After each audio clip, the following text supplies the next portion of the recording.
Welcome to Aaron Mahnke's Cabinet of Curiosities, a production of iHeartRadio and Grim and Mild. Our world is full of the unexplainable. And if history is an open book, all of these amazing tales are right there on display, just waiting for us to explore. Welcome to the Cabinet of Curiosities.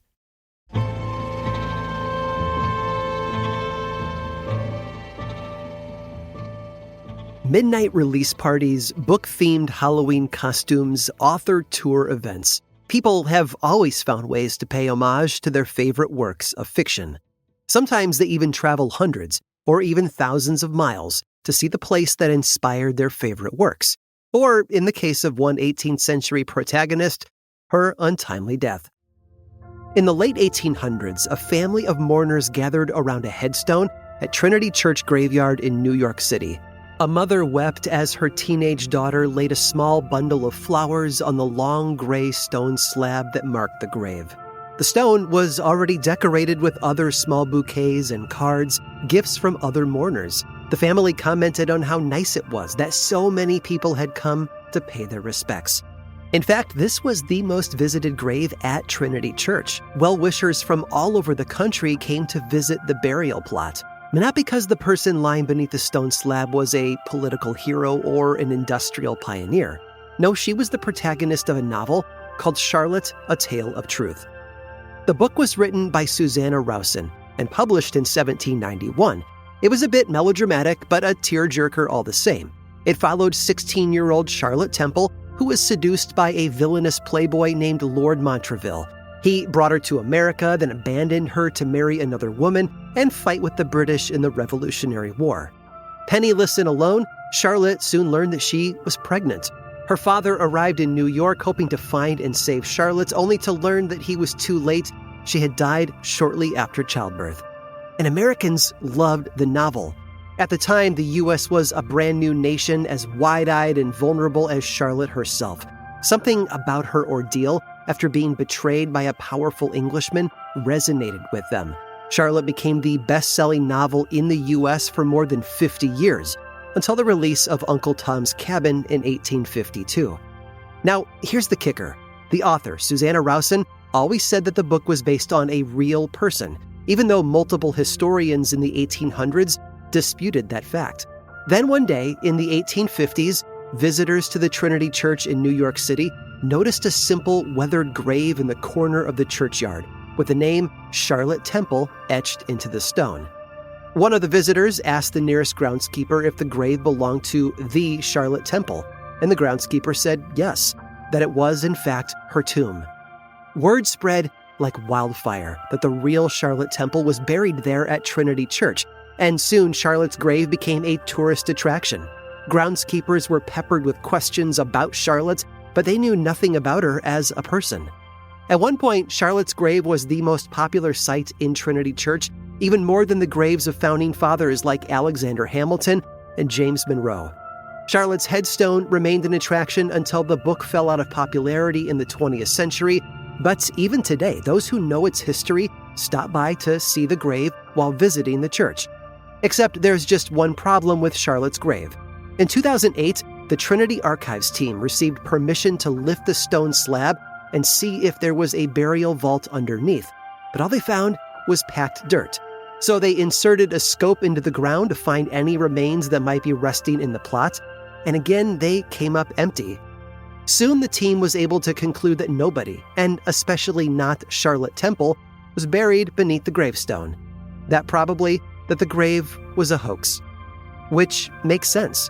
It was first noticed in the 1850s, not long after the current Trinity Church was rebuilt, and it's made from the exact same brownstone as the new building. One archivist suspects that Charlotte's grave was crafted by one of the stonecutters. Maybe he intended for the gravestone to be a small tribute to the book he loved. But archivist Catherine Hurwitz has another theory. In the 1840s, tourism as a business was just beginning, and a lot of New York residents were looking to profit from this budding industry. Hurwitz wonders if the grave was created by someone looking to sell tourism maps with Charlotte's grave listed as an attraction. Given how popular the site became, the hoax clearly worked. We'll likely never know who planted the fake grave that drew so many unsuspecting fans, but for the time being, Trinity Church intends on keeping the grave where it's at. It might be a work of fiction, but just like Charlotte Temple, it's a good story worth keeping around.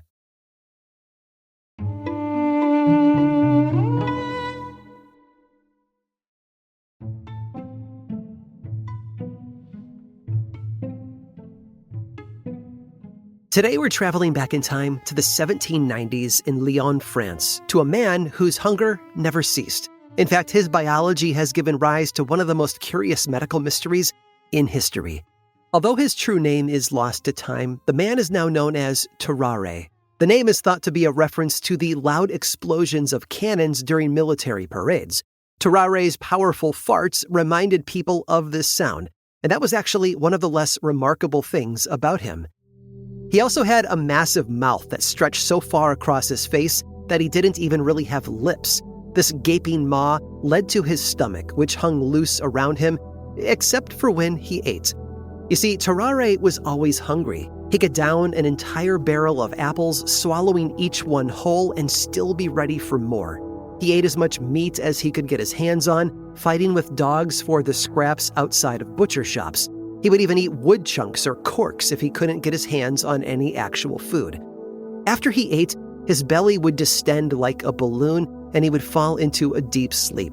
His entire body would become drenched with sweat and a thick, pungent vapor would literally rise up off of him. The smell was so bad that no one could stand to be within 60 feet of the guy. Once Terrare's horrible meals had finished digesting, he would emit what has been described as a nightmarish diarrhea for several minutes before getting back up and looking for more food. When the French military got word of this strange man, they decided to press him into service. They had him swallow a wooden box with secret orders written inside, and then they sent him into Germany to contact French troops there. This ended up being a terrible idea, though, as Terrare didn't speak German, so he was immediately discovered as a spy, captured, and beaten. The Germans did eventually let him go, realizing he knew very little about his government's plans. Once back in France, Terrare was traumatized enough by the experience to finally seek help for his medical condition. Doctors were shocked to find that Terrare was truly capable of eating anything, so they tried giving him the only appetite suppressants that they knew of at the time, which included common things like tobacco and eggs, and some stranger things like opium and various kinds of acid. None of these things worked, though, and Terrare was slowly becoming a problem around the hospital. Eventually, the rumors became too terrible and he had to flee the hospital. He was heard from just once more a few years later when he checked into a different hospital with new, worsening symptoms. He became very weak and, for once, he couldn't eat at all. He started to have seemingly endless diarrhea, which continued until he finally passed away. He was just 26 years old. The autopsy revealed that Terrare's organs were all much larger than normal. His body cavity was also filled with some kind of putrid substance that kept doctors from being able to explore much further. It was as if he had rotted away much more quickly than a normal corpse. Today, doctors do acknowledge that Terrare's case is well documented enough to be taken as legitimate history, although many of the rumors about the things that he did eat have no evidence to back them up. The most likely explanation for his condition is some kind of brain disorder that led him to be constantly hungry. All his other characteristics were likely secondary to this. His massive mouth and stomach possibly stretched over time to accommodate his lifestyle, and the toxicity that seemed to permeate his body was probably a result of him eating tons of absolutely disgusting things, from rotting animal carcasses to actual feces. Unlike Terrare's hunger, I'm guessing that everyone's curiosity is probably satiated for the day. I want you to be thankful the next time you have a meal and feel full, but I'm probably sure that none of us want to think about this story ever again, especially while we're eating. I hope you've enjoyed today's guided tour of the Cabinet of Curiosities. Subscribe for free on Apple Podcasts or learn more about the show by visiting curiositiespodcast.com.